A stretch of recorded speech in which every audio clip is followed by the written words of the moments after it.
بسم الله الرحمن الرحيم. نويت التعلم والتعليم والتذكر والتذكير والنفع والانتفاع والإفادة والاستفادة والحث على التمسك بكتاب الله وسنة رسوله صلى الله عليه وسلم والدعاء إلى الهدى والدلالة على الخير ابتغاء مرضات الله ووجهه وقربه وثوابه. اللهم افتح علينا بحكمتك وانشر علينا برحمتك يا ذا الجلال والإكرام. يا عليم علمنا من علمك ما ترضى به عنا ولا تؤاخذنا بما تعلمه منا. يا حليم خلقنا بخلق الحلم وحققنا بحقائق العلم. سبحانك لا علم لنا إلا ما علمتنا إنك أنت العليم الحكيم. رب اشرح لي صدري ويسر لي أمري واحلل عقدة من لساني يفقه قولي. وصلى الله على سيدنا محمد وعلى آله وصحبه وسلم. بسم الله الرحمن الرحيم وصلى الله على سيدنا محمد وعلى آله وصحبه وسلم. Today we want to conclude the discussion of ghiba, backbiting. May Allah give us all immunity from ghiba and forgive us all the ghiba that we have done wittingly and unwittingly in the past. And we want to also talk about when backbiting is permissible. And we also want to talk about how to atone for backbiting. And many of your questions pertain to that. So those questions that do pertain to that, I'm not going to answer. I hope you get that answer today, bi'ithnillahi ta'ala. Imam al-Ghazali begins this particular section by talking about the ghiba of the heart. The ghiba that takes place in your heart. And in order to guard against the ghiba of the tongue, you want to guard against the ghiba of the heart, because that's where it begins. And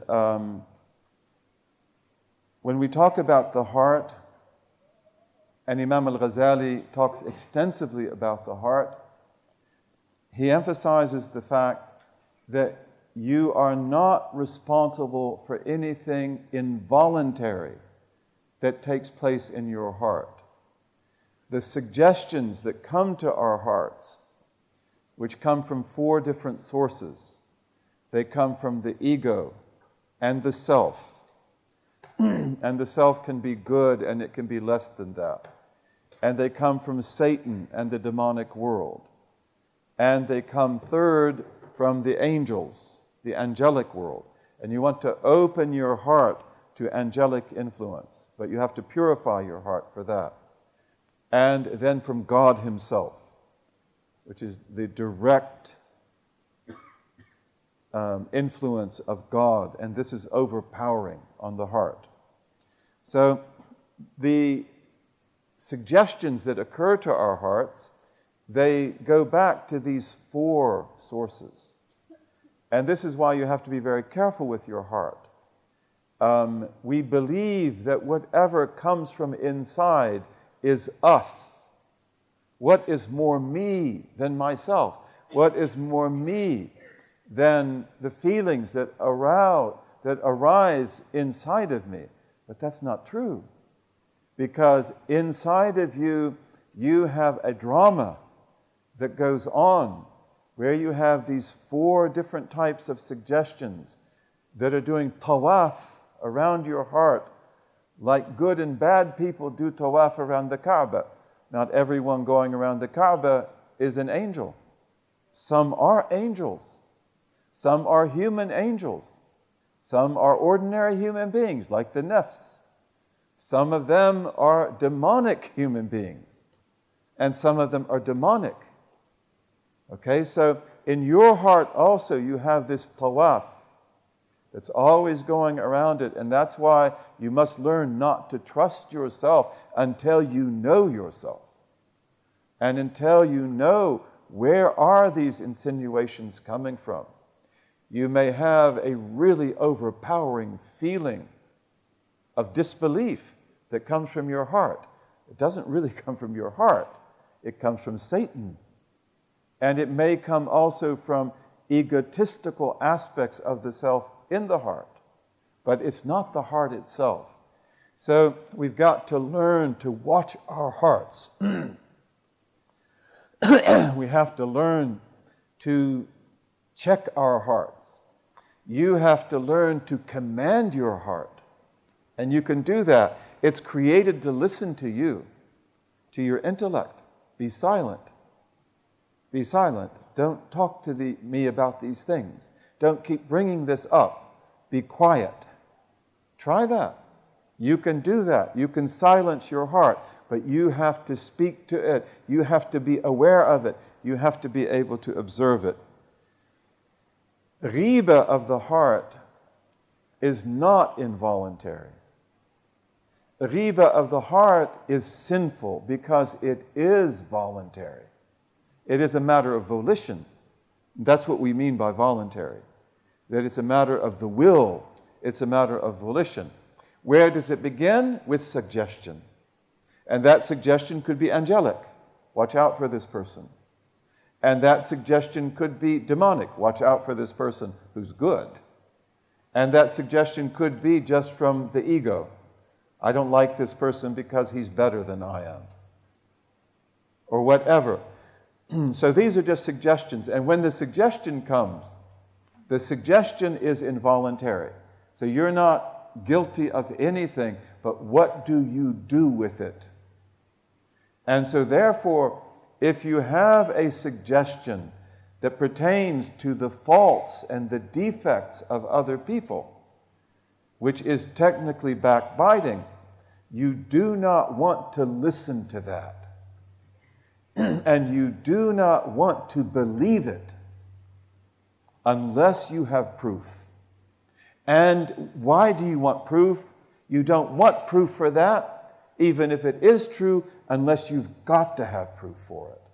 Because this person's going to be your business partner, or maybe your spouse in marriage, or you're going to entrust them with a school or something else. Or you're going to accept their witness in court or reject their witness. Okay, so then you've got to act on these things, and you have to have proof. But you've got to be really careful about believing yourself. Akdhabul hadithi hadithun nafs. The Prophet said, sallallahu alaihi wasallam, the most lying form of speech is the speech that comes from the ego. Okay, so don't believe it, but we always do. It's natural for us to do that. But spiritual development is when you are able to wake up to the drama in your heart and to sort it out. And then you will be filled with wisdom and you'll be filled with great light. So, riba of the heart then is when we believe things about people that are true, but there's no reason to believe that. In other words, you should still respect that person, right? Indeed, this person may have a problem with such and such. Indeed, they may not be trustworthy. Indeed, we may have to be cautious about going into any kind of a business deal with this person. But if I don't have to get into that particular social or political or economic relationship, then I have to respect the honor of that person. And I need to speak of that person in such a way in my heart that when I meet them, I'm happy that this is my brother. And if my brother has a defect, so do I. And we pray that God develop us both. Now, one of the things about riba of the heart is that it also overlaps with buhtan, which is slander. Okay, and that's the reason why riba of the heart will only be when I discover in my heart the real defect of a person, which is true. It comes maybe from a suggestion, and then I've proven it to be true, but there's no need to know that. You see? There's no justification for me to focus on that. So that riba is wrong. It's wrong. It is sinful. It is su'al dhann. It's a bad opinion, even though it's true. Yet, if a situation arises in which I have to have a particular type of relationship with that person, then I may need that knowledge. And it's not riba anymore, because there's a necessity. You understand that. There's also buhtan, slander, and that is especially when the suggestions arise and we just accept them and we don't prove them and we just know that this person's no good, that this person's got all kinds of defects. You don't know that. You haven't lived with them. You just suspect that. And this may be riba because it might be that that's true. But it's often slander because it's not true anyway. They're not really like that. So there is, when we come to riba, always an overlap, potentially with buhtan, slander. This is true of the heart, and this is true of the tongue also. And buhtan is much worse. So you've got to watch your heart. And just as you would guard your tongue from talking about how short so-and-so is, or how lazy they are, or how untrustworthy they are, even though they are that way. But you have no right to speak that way about them. That violates their honor, and you have to protect and build their honor. So also don't do that in your heart. And this is difficult, because in our hearts we always size up people, and we develop prejudices. And we develop other kinds of responses towards them that are not fair and are not right and that hurt us because they are iniquitous. And that's your brother, that's your sister. And indeed, if you know that he's got this fault, then try to help him or her to better themselves, just as you want to better yourself. So it's very important, to watch the heart. And Imam al-Ghazali says the muwaffaq, the man or woman who has tawfiq, that has success from God. And the opposite of tawfiq is what in Arabic? What is it? Do you know? Khidlan, right. Khidlan. Khidlan is to be forsaken, to be left on your own, left to your own devices. That's khidlan. God has forsaken that person. You don't want to ever be forsaken.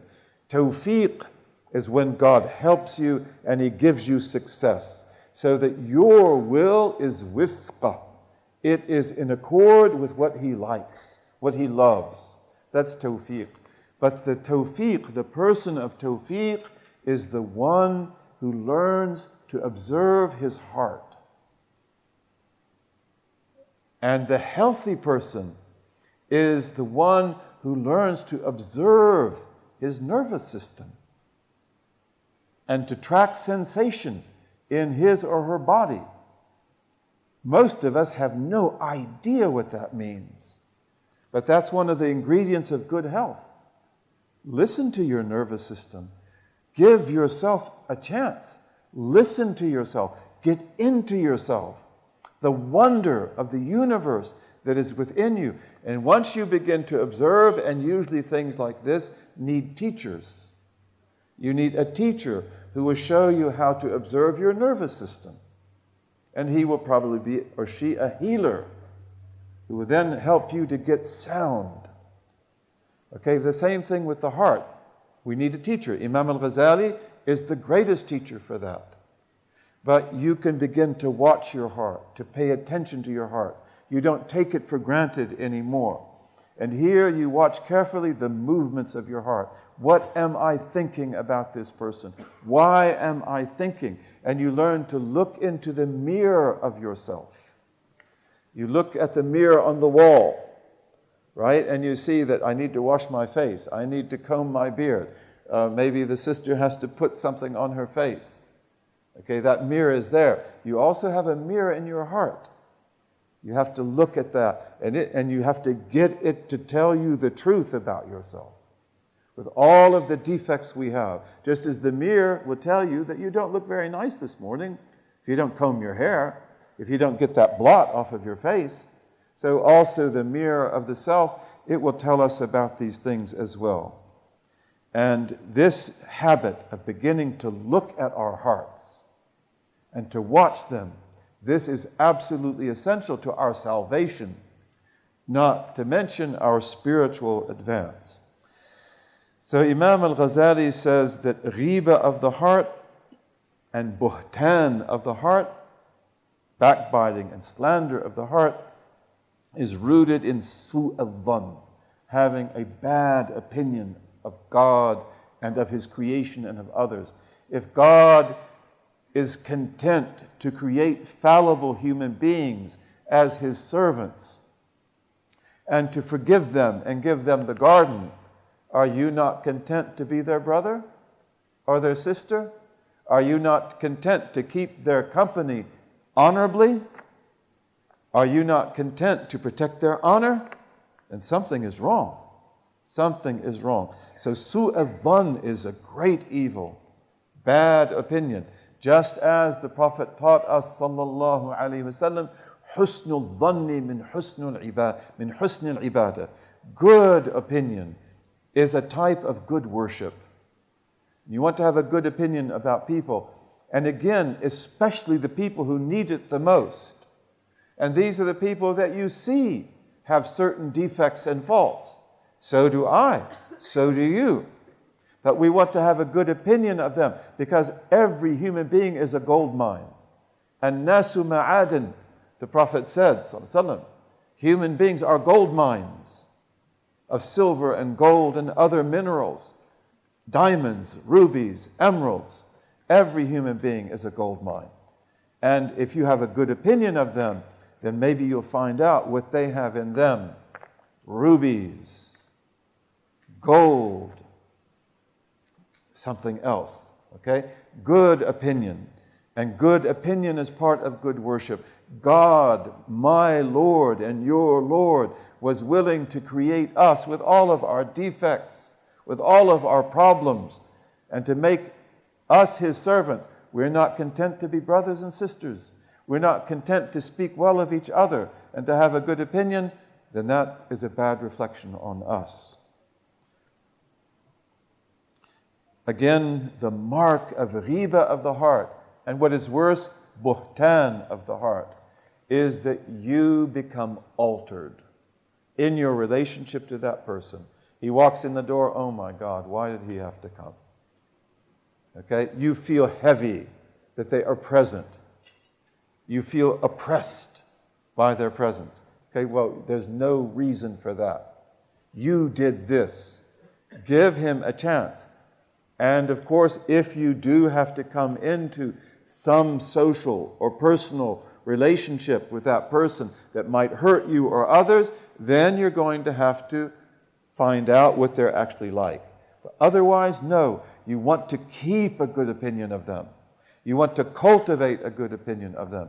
And often, people will be as you think of them. If you have a good opinion of them, and you know that you can do it, they will do it. Some of the greatest coaches in history are the ones who see that this person can be a good quarterback, for example. Even though he makes all kinds of mistakes, but he works with him. Like, you can do it, you can do it. And then finally he throws the touchdown pass, right? And then finally he begins to find his niche. And that's good opinion. That's good opinion. No, I see in you something special. And we should see something special in every human being because God created them. Satan is the one who is so happy to help in ghiba of the heart and buhtan and anything else. And he whispers into our hearts. He insinuates into our hearts. What you feel about this person reflects your profound insight. your fitna. You're not like other people. Look at the insight you have. Your subtlety, the quickness of your understanding, your amazing intelligence. Don't believe a word of it. Don't believe a word of it. You've got to suspect yourself. Tattahim nafsak. You've got to suspect you. This is Satan. This is not you. You're much humbler than that. You don't talk in this language. And he tells you, the believer looks with the light of God. Yes, the believer does look with the light of God. But in this particular case, when you are backbiting or slandering a person in your heart, you're not looking with the light of God. You're looking with the dhulma, the darkness of Satan and the deception of Satan. And let's just repeat, for the 100th time. How many people have you known in your life who in the beginning you thought bad of, and they turned out to be your best friend, your biggest helper, the one who was truest to you in the end, the one that would help you with everything. And that one that you thought was so good was maybe the first to betray you and the first to leave you. So we learn from these experiences, and therefore we don't trust ourselves in these matters, and we don't allow ourselves to have a bad opinion if it's not necessary, and if it doesn't have proof, and we seek to have a good opinion. Even if the person is bad, he can become good. He can become good. Shaykh Abdul Qadir al-Jilani used to say, may Allah be pleased with him, as-salihuna lillah, the righteous are for God. They don't need me. At-talihuna li, the unrighteous, they're mine. Give them to me. The whole city of Baghdad did tawbah at his hands. It's an amazing story, a beautiful, true story. They said, bring me the talih, bring me the unrighteous, and I'll make them salih, bi'idhnillahi ta'ala. I mean, he didn't say that, but that's what he did. That's what he did. He said, at-talihuna li.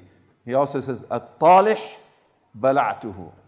He says, the unrighteous, I swallow them whole. That's okay. You want to be swallowed by someone like him. And then you become whole. So, remember that the other, whoever that other may be, they are protected by God's sitr, by God's concealment. He conceals their faults. Backbiting reveals these faults. You want to leave them in the sitr of God. You want to leave them in sitr Allah Ta'ala. And you want to make dua for them. And you want to ask God to veil even more their faults from people, as long as people are not harmed, and to make them good, to get them right. And if you protect the sitr, the concealment, the veiling of God, as He veils from others their faults, God will then conceal your faults from others as well. And He will enable you to grow, and He will forgive you. One of the worst consequences of bad opinion, backbiting, and slander of the heart is that it leads to tajassus, to spying on people. And this is because we want to know, but do you have any business to know this? Do you have to know this about this person? Maybe they are that way. Maybe they're worse than that. Maybe they're better. But don't spy. And Allah tells us that. Don't spy on each other. The believers don't spy on each other. وَلَا تَحَسَّسُوا. And don't try to find out about people by asking others, do you know about him? Do you know about her? Do you know anything about them that we need to know? Again, we would have to have absolute necessity to do that.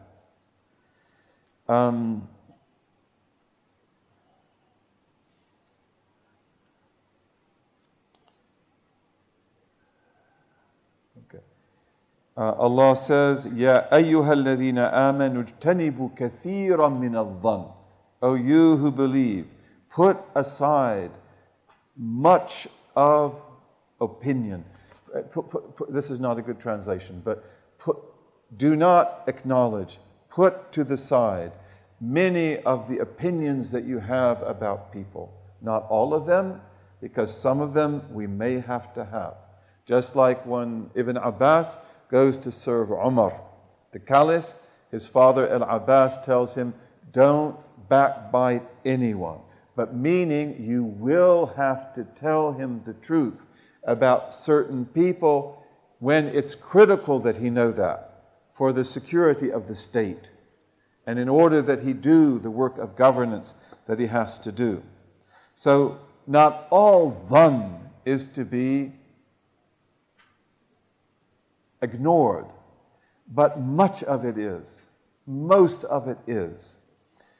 Inna ba'da al-dhanni ithm. Some types of suspicion or opinion, they are iniquity, especially the ghiba of the heart and the buhtan of the heart. وَلَا تَجَسَّسُوا. And do not spy on each other. وَلَا يَغْتَبْ بَعْدُكُمْ بَعْضًا. And do not let some of you backbite others. And the verse shows us how all of these qualities are interrelated. Spying on each other, backbiting each other, having a bad opinion of each other, and so forth. Okay, so now we want to talk about when is ghiba allowed? When is ghiba even required? And here Imam al-Ghazali will give us 6 points. And I want to emphasize the fact that as we begin to look at these exceptions, don't take them as liberal licenses. In law, we have an expression, hard cases make bad law. Hard cases make bad law. What does that mean? It means when you learn law, whether it's Islamic law or whether it's secular law, you want to get the main rules clear that work 90% of the time. And you want to get those down. And this is why the Prophet said, sallallahu alaihi wasallam, in the famous hadith that we had yesterday, that all of the Muslim is forbidden, haram, to another Muslim, to violate his blood, his wealth, and his honor. And no exception is drawn, illa bihaqqillah, or bighayri haqqillah. No exception is given in that hadith because this is the law. This is the general rule. And indeed, there are exceptions, but we'll talk about that later. You get the rule. Okay, so hard cases make bad law. If you begin by talking about all the difficulties and all the exceptions, you'll never understand the law. Okay, that's why you always get the foundation first, and then after that you begin to see, but there's an exception here, there's an exception here, there's an exception there. But the general rule is strong, it holds, and we don't overthrow the law because of its exceptions. So also when we talk about when it is permissible to do ghiba, which otherwise would be one of the greatest sins of all, then we want to keep that principle in mind. Don't use this allowance out of context, and don't turn it into a license to justify backbiting. And this is what we do, isn't it? And you probably know people who they're given to backbiting. Often they're very intelligent people. They're very insightful people. They may be people who have also been hurt and disappointed. And so they see so many faults in others. And often they have to tell you that. And they say that, I have to tell you this because the work we're doing requires me to say this about so-and-so. No, it doesn't. It doesn't. If it does, then we'll do this to the bare minimum. But often the work doesn't require that at all. This is backbiting. This is a sickness, and you don't want to be afflicted by it. So don't take these licenses lightly. He gives us 6 special situations. Number 1, when you have been abused, or someone else has been abused, or harmed, or oppressed, or hurt in some other significant way that requires a redress and requires that the situation be put right. Okay, so in this case, you have the right and sometimes the obligation to tell the story and to unveil that person in front of others. Okay, otherwise you don't do that. And of course, you don't do that to everyone. You don't write an article in the newspaper, but you go to that authority in your community, male or female, who can do something about this. One person, maybe a group of people, but in an Islamic country, it might be a judge, that you have to help me. I have been oppressed. And the judge is supposed to do that. It might be the ruler. It might be the imam, especially if the imam is a good imam. And may Allah guide our imams, because a lot of times they fail to take the difficult positions. They fail to stand up for the weak the way they ought to. This is not good, and this is not pleasing to Allah. What are you afraid of? Or to a trustworthy person whom we feel can help us. You are not required, and it is not good in Islamic law that you continue to live in a state of oppression or abuse or harm. You can repent from a sinful action. And sinful actions we do not take lightly. But if, God forbid, you do sin, and you do something you're not supposed to do, you can repent from that, and you can get it right, and you can come home, and you can be strong. Whether that's drugs, or whether it's, alcohol, or whether it is sexual misbehavior, or pornography, or whatever it might be. You can do tawbah and you can come clean from that. And you have to do that. That is required of you to do. You cannot repent from a broken psyche. You cannot repent from a broken psyche. And when harm continues and goes on and abuse continues and nobody stands up for you and you don't stand up for yourself either and you don't look for people who can stand up for you, you endanger yourself and you bring yourself to the brink of no return, which is the broken psyche. There's no tawbah from that. Maybe therapy and other beautiful people can help you to get it right again. But people are not meant to go down that path. So we have to set things right. The Prophet said, sallallahu alaihi wasallam, Inna li sahibil haqqi maqalan. Inna li sahibil haqqi maqalan. That the person who has a right that has been abused or taken away from them has the right to speak. They can come out and say that this person did such and such to me. They have a right to say that. Allah says in the Quran, La yuhibbu Allahu al-jahra bis-su'i. Forgive me. لا يحب الله الجهر بالسوء من القول إلا من ظلم. That God does not love that we speak outwardly about evil things, even the oppression and evil that people do, that we speak outwardly in words about that, except in the case of those who have been oppressed. And then they have a right to do it.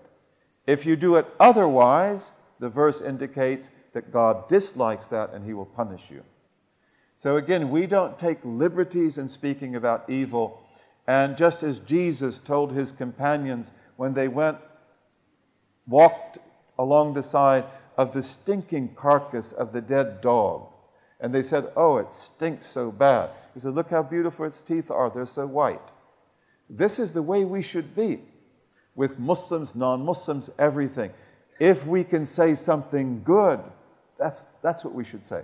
And in fact, in the world of noise today, what we call news, which is almost always about bad things, we need to have news about what is good, especially about what's good in the Muslim world and what's good in Muslim communities and what they are doing. And in many of our communities, like in the Muslims of the United States and Canada, I mention them because I know them better. We do huge services to the country in medicine, in economics, in education, in psychiatry, psychology, in all kinds of fields. We are performing fundamental social services. And we have people who are going into communities that no one else will go into to work in, and going out to villages and small towns where no one else will go. You travel across the United States and see who is your dentist in small town North Dakota or in small town something else. And a lot of times it's a Muslim who's living there by himself, but he goes there to perform a fundamental social task. We need to tell that story. We have to tell stories like that. The Prophet said, sallallahu alaihi wasallam, "Layul wajidi yuhillu irdahu wa uqubatahu." When the wealthy person, al-wajid, the person who has money, does lay, which means he puts off repaying the money he owes you, even though he's got all the money he needs to repay you. He said, no, I can't do it now. Okay? He says, when the wealthy person refuses to pay off his debt and he has the means to do so, then he has rendered his honor and his punishment permissible. You can talk about him, and he will be punished. So that's number one. And that's very important. Number two, we also are allowed to do ghibah, to reveal the defects and faults of people when we are seeking to change something which is wrong, such as to correct a person's behavior, for example, and to bring a disobedient person back to the path of righteousness and goodness. Okay, this is not the same as number one. Now we're talking about that person who's actually doing the wrong. Okay, if a person is being oppressed, they have a right to talk about him. But we have also the right to talk about people who are doing wrong, and they may not be hurting anyone, but they're doing things they ought not to be, like drugs, for example, in order to get them in a safe space, to find help for them. Okay, so here you are allowed to speak. Okay, but it means again that you have to speak only to people that you trust can help you solve this problem.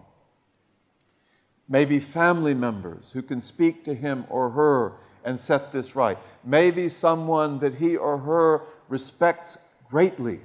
And if that person would just say, don't do this, they won't do it. Okay? So here, if you know something about them, you may be required to tell others so that that can be set right. This person is sick. We've got to find a cure. Who is the person that can help? So then you can go and say that brother so-and-so has got a problem. Sister so-and-so has got a problem. And here it's not backbiting. But your intention has got to be sincere, and you're not spreading the news through the community. You're going to one or two or a handful of people who can hopefully do something about this. Marriage problems are a good example of that. And marriage problems, we need to take those problems to people who can help. A lot of us don't want that. We don't want to be advised, but often marital advice, counseling, is exactly the thing that can get your marriage right or can get it right if it's wrong. Imam al-Ghazali gives us a beautiful example that comes from the great and illustrious Umar ibn al-Khattab. May Allah be pleased with him. And Umar, of course, conquers Greater Syria. He is a conqueror, a brilliant conqueror, a brilliant leader. Where is his likeness? He is such a great man. But in the conquest of Greater Syria and of Persia, there was a Syrian Muslim who is of Arab background. Maybe he's a Lakhmi or something, a Ghassani. And his name was Abu Jandal. And he was an incredible soldier. And he was a great man, brave, courageous, intelligent, gifted. Umar loved him. And he was one of the great keys to the victories, the incredible victories of Greater Syria, Palestine, Lebanon, and Jordan, and other places as well. And then Abu Jandal disappears. He's not around anymore. So Umar asks about him, where's Abu Jandal? We haven't heard about Abu Jandal for so long. Well, someone comes to Umar and he says, you asked about Abu Jandal? He has become an alcoholic. He's become a drunk. He drinks wine all the time and he can't stop. He can't stop. So what does Umar say? Okay, get out the whip? No, he doesn't do that. So he says, write down a letter to Abu Jandal from Umar ibn al-Khattab. So he says, Bismillahir Rahmanir Rahim. In the name of God, the most gracious, the most merciful. And he dictates this letter in front of all the Sahaba who were there. They all know the story now. He says, Min Umar ila Abi Jandal. A letter, it says from Umar. He doesn't say Umar al-Faruq ibn al-Khattab, Khalifat al-Muslimin. He says from Umar. We're friends. From Umar to Abu Jandal. Hamim. تنزيل الكتاب من الله العزيز العليم غافر الذنب وقابل التوب شديد العقاب ذي الطول لا إله إلا هو إليه المصير. So he writes this beautiful, beautiful verse. Hamim. The revelation of the book is from God, the Almighty, the All-Knowing, who continually forgives sins.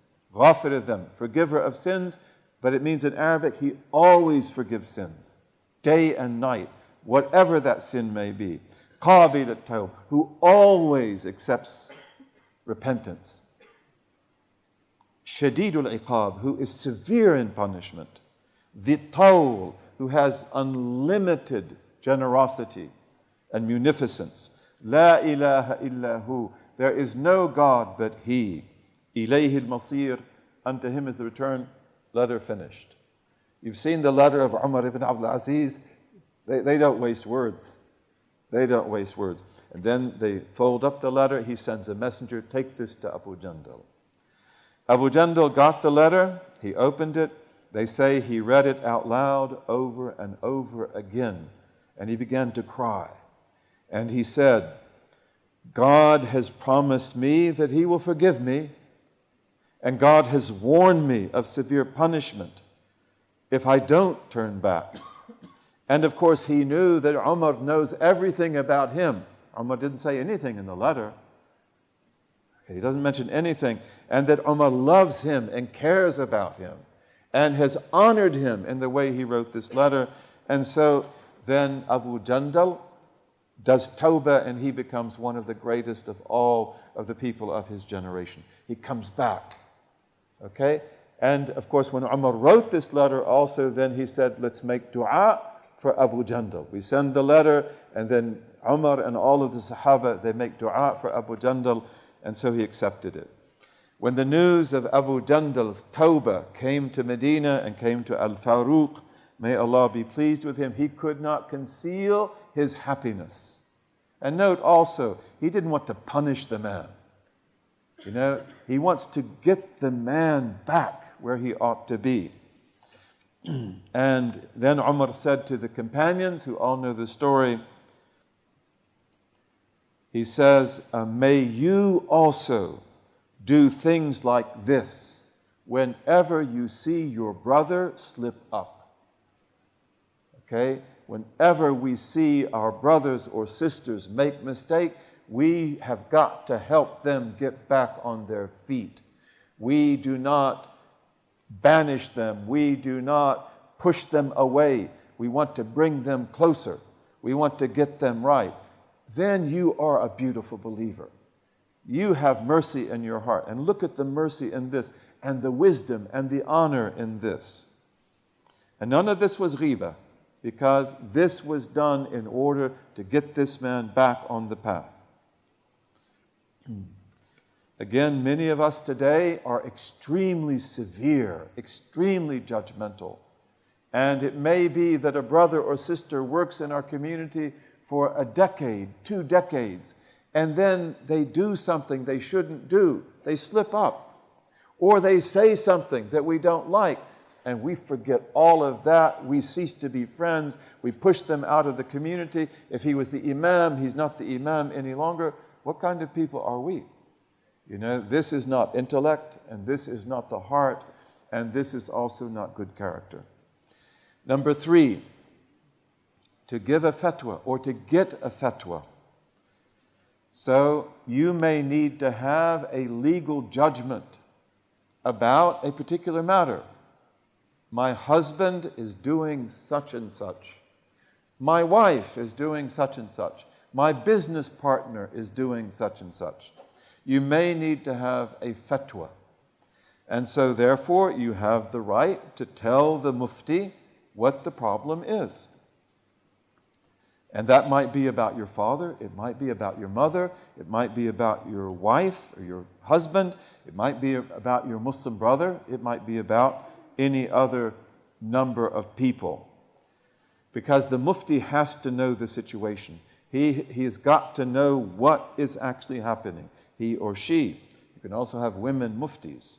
We have great legal scholars in Islamic history who are women. And as we've said before, one of the greatest of all the Hanafi scholars of all times was Fatima bint Muhammad. She's called a Samarqandi because her origin goes back to Samarqand, but she lived in Halab and she was a Syrian. She taught everyone in her time. She was extremely knowledgeable. So, in this case, if you're seeking a fatwa, Imam al-Ghazali says, ta'reed is the best. In other words, if we can tell the problem without saying who the people are, then that's the best thing to do. What does a person do if their father does such and such? What should a person do if the wife does such and such? There is a case where this happened without saying my father, my mother, my wife, or whatever. You try to avoid specific reference as far as possible, but it is allowed. Here we have the famous story of Hind bint Utbah, who was the wife of Abu Sufyan. And she is a great woman, and we love her. Of course, she was one of the biggest enemies the Prophet ever had, sallallahu alaihi wasallam. And she's the one who hired Wahshi to kill Hamza, radiallahu anhu. But Hind became a good Muslim, so God forgave her, and we love her. We don't say anything bad about her or about Abu Sufyan. Hind becomes a Muslim in Mecca. And in fact, when she became a Muslim, she went to her house and she took a qadum. A qadum is an adze. Do you know what an adze is? It's like, it's like sort of a pick that you hit with a hammer. And she took the adze to her little idol and she broke it to bits. And she said, "Kunna minka fi ghurur." We were deceived by you. Boom, boom, boom. She tears it to bits. She became a good Muslim. But Hind, she took also the Bay'at al-Nisa, the oath of allegiance of the women. And, when she took that oath, she veiled her face so that the Prophet not know that she was Hind. Anyway, he knows anyway. But she comes up to him. And then part of the Bay'ah is that you not commit adultery. And she said, "Al-hurra tazni." She said, a free woman would commit adultery. So he said, Hind, I know who you are. It's Hind. She's a noble woman. She was a noble woman, even though she did ignoble things. But she was a woman of principles. And would a noble woman commit adultery? No, they won't do that. That's not what they do. Anyway, Hind, as you probably know, you've probably heard this many times, she wanted a fatwa about Abu Sufyan. Poor Abu Sufyan. The beans were spilled on him for the rest of eternity. There's no way he can make this up, but this is the way it was. This is the lesson that's going to be taught. So she said, Inna Abu Sufyana rajulun shahih. That verily Abu Sufyan is a miser.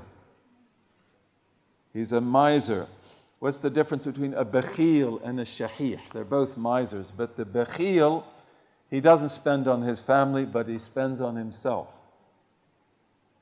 The shahih, he doesn't spend on himself either. He doesn't spend on anybody. So he's really bakhil. He says, my husband is shahih.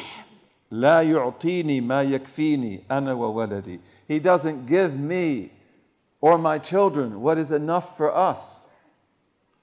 أَفَآخُذُ مِنْ غَيْرِ عِلْمِهِ. Can I take from his wealth without his knowing? And the Prophet said, sallallahu alayhi wasallam, خُذِي مَا يَكْفِيكِ وَوَلَدِكِ بِالْمَعْرُوفِ. Take what is sufficient for you and your children according to what is customarily good. Ma'ruf. Ma'ruf is a very important word in Arabic. We won't talk about it here. We don't have enough time, but it's very important. Like, there are standards set by good people in good cultures. So by ma'ruf, what is known to be good, you take that much. Don't take too little, don't take too much. So here she explicitly does ghiba of her husband. She tells something true about him, and we know that until the day of judgment. Poor Abu Sufyan. Okay, but this is not ghiba. This is allowed. And the Prophet indicates that by iqrar, that he accepts that, it becomes sunnah, and this is the sunnah of taking fatwas. Number 4, to warn others of evil. I know of a sister, a Muslim sister, who was horribly abused by a certain man as a girl. And then one day she found out that this man was on the hotline, if that's the word that you use, for women who are in distress and who are suicidal. Right? So this is a predator. And therefore he must be exposed. He must be turned over to the authorities. No backbiting in this. It is your obligation to turn him over. Okay, to help protect people from evil. You may mention a person's incorrect belief, their innovations, if they are serious innovations that are detrimental to Islam and that go against what Islam teaches, and their perversity, their fisq. And you do this so that other people are not deceived by them. You're not motivated in that by hatred of them, the desire to detract from them, or hasad, jealousy, or anything else, but you know that people are in danger from this person. Maybe he is a pedophile. Maybe he is an abuser of women. Maybe he or she is something else. And you know that they are in a situation where they're going to get authority, like this person gets on this hotline. That's got to be stopped. That has to be stopped. That's not backbiting. We don't turn a blind eye to that. Again, we don't go beyond what is necessary. One of the questions is about marriage proposals. You want to know about your spouse-to-be. You don't need to know everything about them. You don't have to know whether they ever dated. You don't have to know that. You have to know, how are they now? Because it may be that the brother or sister did things in the past that were wrong. Okay, you don't have to know that, and they don't have to reveal that. you have to know, how are they now? Are they good now? Have they done tawbah now? Okay, so even in marriage proposals, we have to be honest about people. We don't have to tell all their secrets. We don't have to disclose everything about them.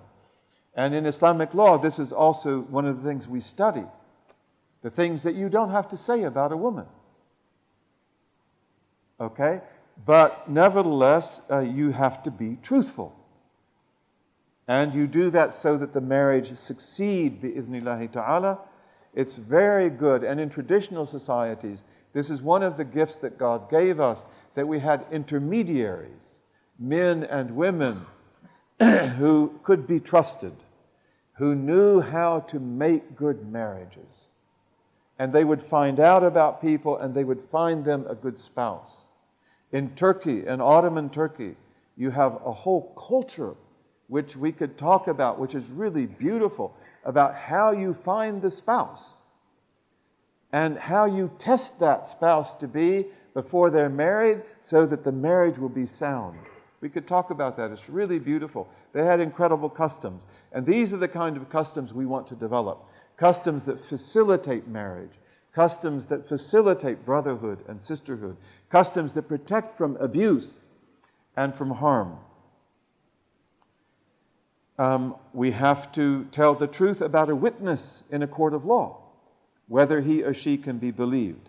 The muhaddithin, the great men and women who transmitted hadith, they had to backbite each other. If the man lost his books or lost his memory, or if he deviated and went astray, they had to tell that. And that's backbiting, technically speaking, but it's not, because we have to know whether we can trust him in the transmission of hadith. The muhaddithat, the women who transmitted hadith, number in the thousands, and they tend to be the best. Many of the best lines of transmission of Bukhari and Muslim and other books will go back through women like Karima bint Ahmad. These women were brilliant, and never in the history of Islam was a woman found guilty of fabricating hadith or lying. Isn't that amazing?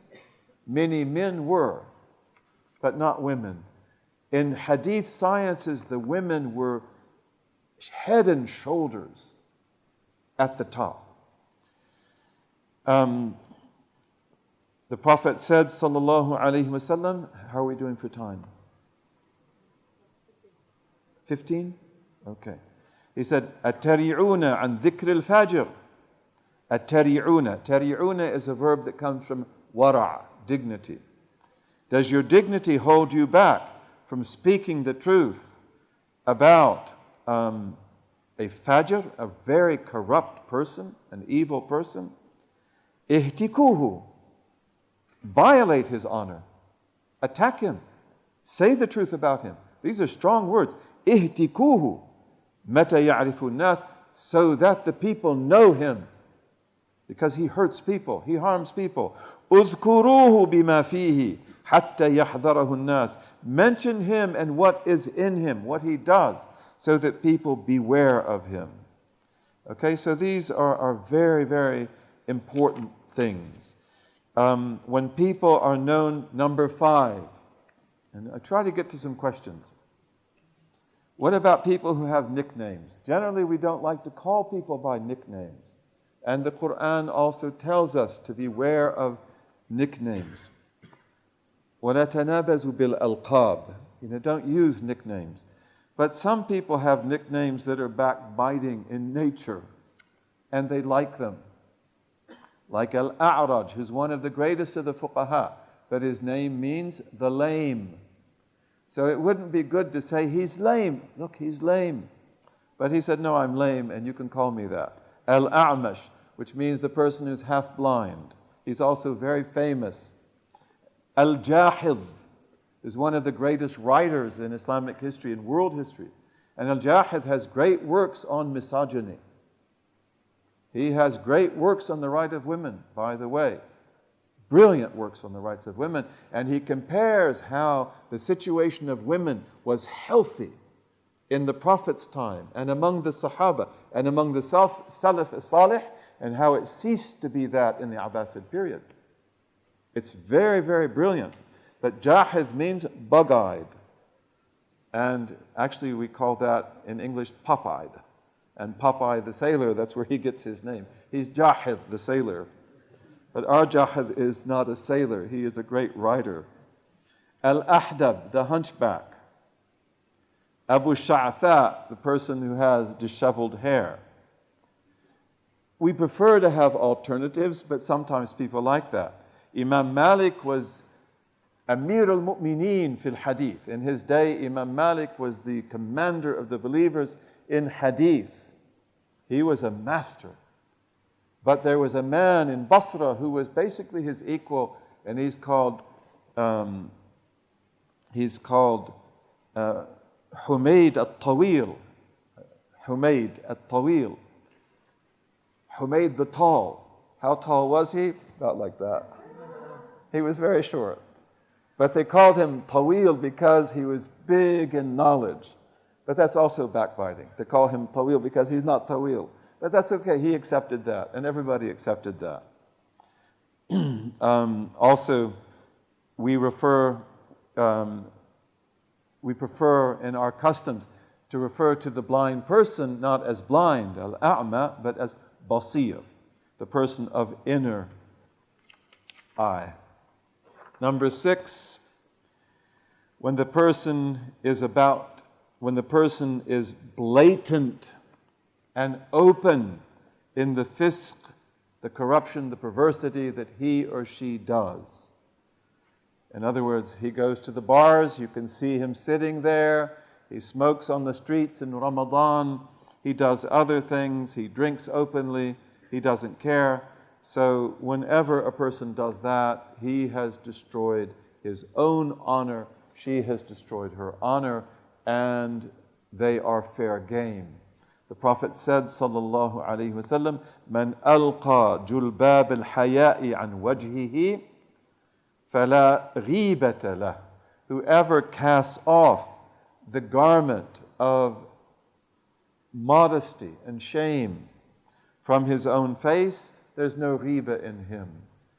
He is not concerned. In fact, maybe he or she even takes pride, in that quality. The Salaf saw no ghiba in speaking about the tyrant, or the tyrannical imam, or the mubtadi', the person who has very serious innovations. And then, of course, also the person who is outwardly doing things that are wrong and doesn't care. But nevertheless, let's take a story. We may not get to questions today. Inshallah, we'll try to do that tomorrow. Ibn Sirin, who's one of the great Salaf, may Allah be pleased with him, was told about a man who was publicly reviling and cursing Al-Hajjaj ibn Yusuf al-Thaqafi. Al-Hajjaj ibn Yusuf, you probably know about him. He is one of the great tyrants of Islamic history. He killed many righteous men, and he was very harmful. In any case, this man was now reviling him in public. Hajjaj was dead, and the times had changed. He would have never dared to do that when Hajjaj was alive. His head would have been separated from his body in no time. The last person that Al-Hajjaj killed was Sa'id ibn Jubayr. May Allah be pleased with him. And he brought Sa'id, who is a righteous man, before him. And he says, "What do you think about me?" And Sa'id said, "Qasitun adal. Qasitun adal." This is ta'reed. This is speaking in circumlocution. Qasit can mean both just and unjust. And adal can mean both just and deviant. These are words that in Arabic are called abdad.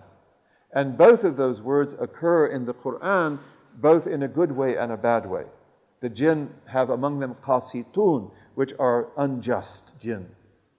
Okay, so he said, qasit adl. And all the people in the court, they said, "Oh, he's praised you. He said that you were just and upright.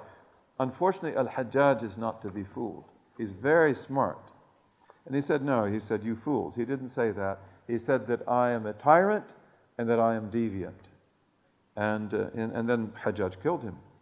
He commanded that he be executed, and Sa'id said, and I'll be the last one. You won't kill anyone after me. And he made dua against Al-Hajjaj. And Hajjaj killed him, and then Hajjaj died right after that.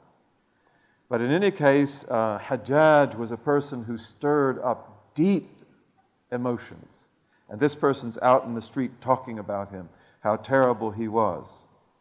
And so Ibn Sirin he came up to the man, he said, Maha, take it easy. Maha, أيها الرجل فإنك لو وافيت الآخرة كان أصغر ذنب عملته قط أعظم عليك من أعظم ذنب عمله الحجاج.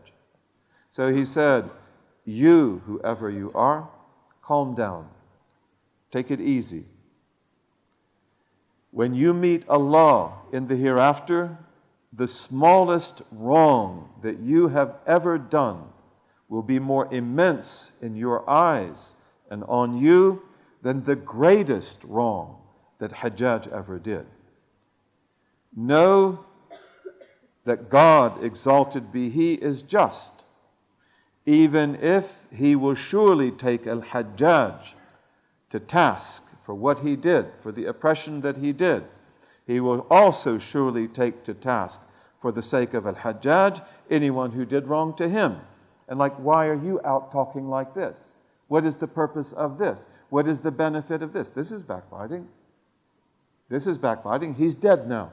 And backbiting also pertains to the dead. Although we do have to tell the story of Al-Hajjaj. But this person wasn't doing that. He wasn't a historian who just wants to make sure the record is straight. He's really just exalting himself and attacking Al-Hajjaj. And he says, never let yourself be busied. Never let yourself be preoccupied by reviling or cursing anyone.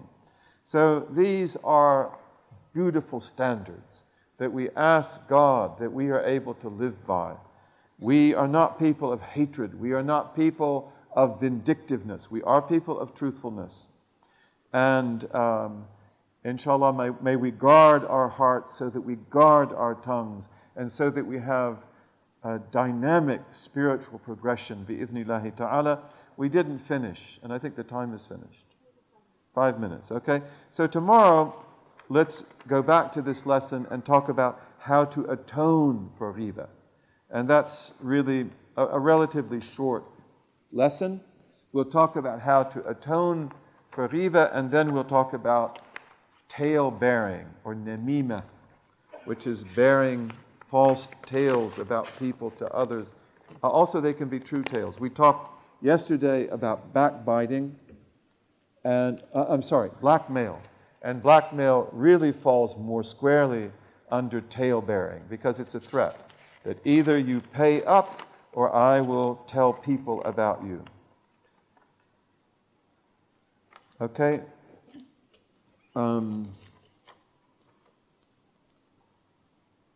Okay, so what about imams or people from other sects of Islam speaking badly about the Sahaba? Is it obligatory to defend the Sahaba or walk away from the conversation? Well, we defend the Sahaba. Absolutely. This is what it means to be a Sunni. The Sunni Muslims, who are the vast majority of the Muslim population in all times, who are the Sawadul A'zam, who are the Jama'ah.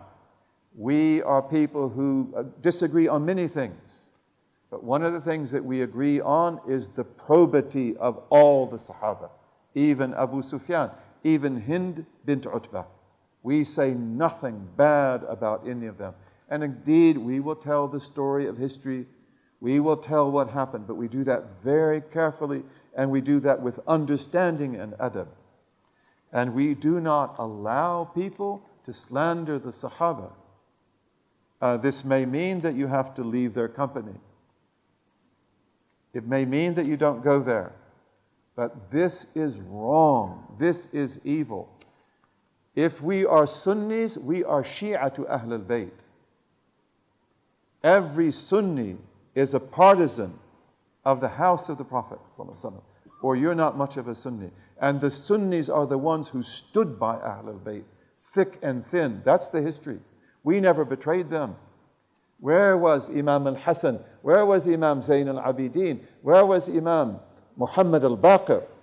They were in Medina, defended by the people of Medina, believing as the people of Medina believed. Abu Hanifa and Malik took from them as teachers because they were Sunnis. They were people of the Sunnah. Imam Ali named his sons, two of his sons, Umar, of the Ahlul Bayt, of the line of the Imams, Muhammad al-Baqir, Ja'far al-Sadiq, Musa al-Kadhim, and so forth. They have more daughters named Aisha than Khadija. And all of them have sons named Umar and Abu Bakr and Uthman. Zayn al-Abidin has Umar al-Ashraf. Ja'far al-Sadiq said Umar. He said Abu Bakr gave me birth twice because he has two maternal lines that go back to Abu Bakr. We love Ahlul Bayt. We never betrayed Ahlul Bayt. That's not us who did that. Those are other people. The ones who beat their backs, they betrayed Ahlul Bayt. They are the ones who betrayed Al-Hussein. That's why they do that. We never did that. And we love every one of Ahlul Bayt. The Abbasis, the Hassanis, the Hussainis, the Aqilis, every one of them. We love them. And we recognize the imamah of all of them, such as Al-Hassan al-Anwar, the great saint, and Muhammad al-Anwar of Egypt, the father, Hassan al-Anwar of Sayyida Nafisa. These were great people, great people. We love them. We are the ones who wanted them to be kings and princes. We have a long history of that. Okay, we stood by them. We did not betray them. But we never do raft. Raft that's where the line is drawn. You love Ahlul Bayt, join the club. So do we.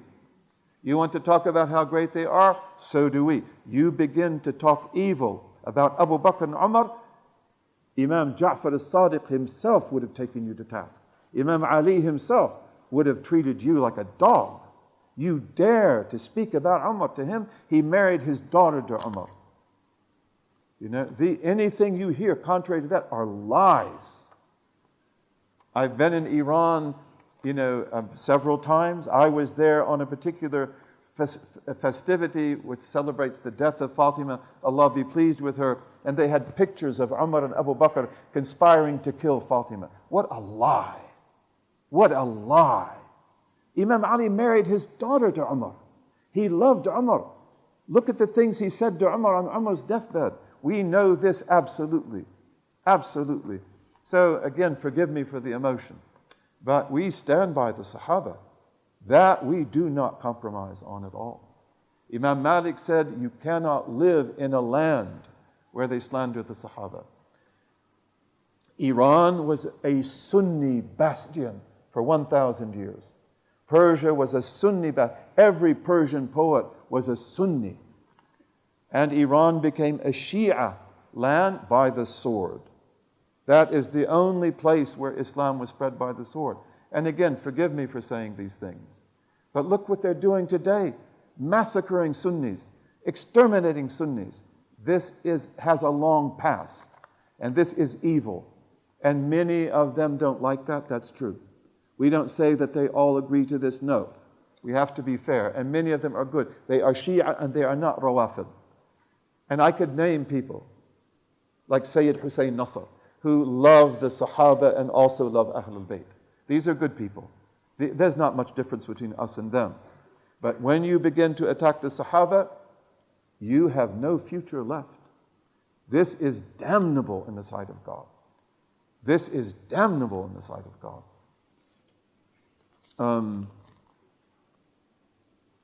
Okay, so I'm putting these questions here because I think we've answered these. You mentioned that Buddha, Rama, Zoroaster were possibly prophets. If that's the case, what, if anything, does that mean for my aqidah? Does such an idea not bring with it the challenge to the truth claims that we have, and thus bring people to Islam, especially the followers of Hinduism, to Tawheed, where they would no longer associate partners with God? Very good question. If we believe Zoroaster was a prophet, again, we can never say that because we don't know definitively. We can only say that someone was a prophet if we know that beyond question. And we don't know that about Zoroaster. But the Magians and the Parsis, they accept Zoroaster. However, in the 19th century, we were able for the first time to decipher the 18 gathas that we have of Zoroaster. Gatha means song, like Gita in Sanskrit. Okay? Zoroaster had many songs. They're called like Gita, Gatha. And these are written in Old Persian. Old Persian is very close to Sanskrit. So by mastering Sanskrit, German philologists, this is what Germans are usually good at. They're good at language. They're not so good at philosophy. French are good at philosophy. Germans are good at philology. They're really good at it. And Max Müller and others were able to take Sanskrit, which they knew really well, and figure out what Old Persian meant. And read the 18 gathas of Zoroaster for probably the first time in thousands of years. The Parsis couldn't read it. The Magians of Iran before the Islamic conquest couldn't read it either. And it turns out that the gathas are pure tawheed. There's no dualism whatsoever. And there's one God, and that Ahriman, the evil spirit, is the devil created by God. And you have the resurrection, you have the garden, the fire, you have the sirat that goes from the earth to the garden. So this is why I say Zoroaster must have been a prophet. But change took place after that. So this is and it's very clear that what Zoroaster taught is very different from what the Magians taught. Even in the Magian tradition, what the Persians believed and what the Medes believed are two very different things. The Medes and the Persians are like the Kurds and the Persian speakers. Okay, Kurdish is very close to Persian. They're like the Medes. Okay, you have Kurdish and you have Persian. The Medes are the people, I believe, that the Kurds come from. The Medes, all the bad things that are there in Magianism, they come from the Medes. Zoroaster was a Mede, but then he left and he went to what is today Afghanistan.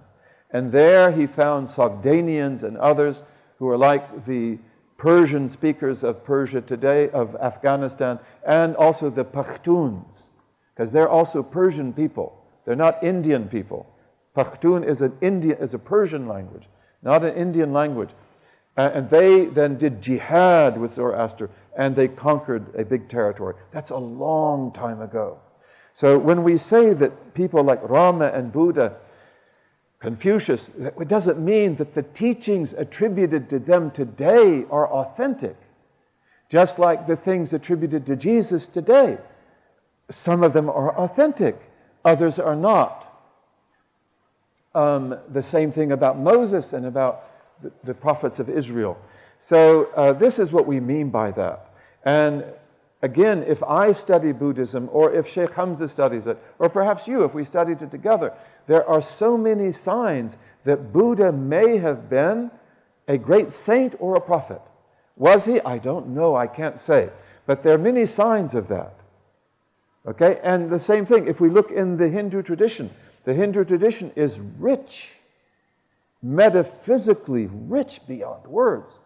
Didn't it come from the prophets? I did a lot of study of Hinduism, and I have a great deal of respect for all the Indian traditions, and for Sanskrit in particular. It doesn't mean that we endorse today what is the practice of the common people or others, okay? But still, it's that in our history, we all go back to prophecy. And usually what happens is that prophecy will be distorted. It will be altered. So this is probably what happened in those cases also. And these are things that I love to talk about. I spent 16 years teaching comparative religion in Arabic, in Jeddah. And I had the time to read and study a lot in those days. I love that field. This is very important for us, extremely important for us. And may Allah give us guidance and give us insight, bi-idhnillahi ta'ala. I hope that answers that really excellent question. We're out of time. We're out of time. Okay, so in any case, these are some other questions. I've got to answer these questions, but we won't do it today. Okay, we'll try to do it tomorrow. Heaven help me. Heaven help you. And probably tomorrow there won't be any questions because I won't be meeting with you again until a future time, inshallah. اللهم وفقنا لما تحبه وترضى وجعلنا من عبيدك السعداء وأمتنا على كلمة الهدى علمنا ما ينفعنا ووفقنا للعمل بما علمتنا به واجعل ما نحن فيه خالصا مخلصا لوجهك الكريم يا رب العالمين. اللهم اجعل تجمعنا هذا تجمعا مرحوما وتفرقنا بعده تفرقا معصوما لا شقيا منا ولا محروما. Before we leave the room, I want to ask you, it's not a trivial question, but just a fun question. Sufis spread Islam, right? Oh boy, they did a good job. Islam spread by economic means, political means, and others. There's one country where Islam was spread by a river. What country is that? Bangladesh. You know where he comes from. Yeah, so, and this is because you have Eastern Bengal, Western Bengal. Eastern Bengal, you know, it has a different tradition. Western Bengal was thick forest. And the only people there were some what they call tribes that are not Hindu or anything. And they live in the forest, and they're not very many. Then the Ganges River, you know, in about the 14th century or 15th century, it changed its course. So instead of going just down through Calcutta, it went north and it plowed through what is today Western Bengal. And as soon as it did that, it opened up that huge land for da'wah. And the Mughals, they began a policy of settling pioneers in what is today Bangladesh. And they would take Muslims who were tough and strong, who could go into the forest, and they would take land, just almost like in the United States, they would make claims on land. They take a big claim of land. They have to build a mosque, they have to bring imams, and they have to have endowment. And Hindus were allowed to do the same thing. So Hindus were also, powerful Hindus were able to go in and to take land and to build a temple of Shiva or Vishnu, and they had to also have awqaf. But this is how Islam came into Bangladesh. So that's something I like a lot. I love rivers, and this is a river that brought with it great barakah. Of course, it's believed to be a holy river. So we'll see you tomorrow, inshallah, and keep me in your prayers, and assalamu alaikum.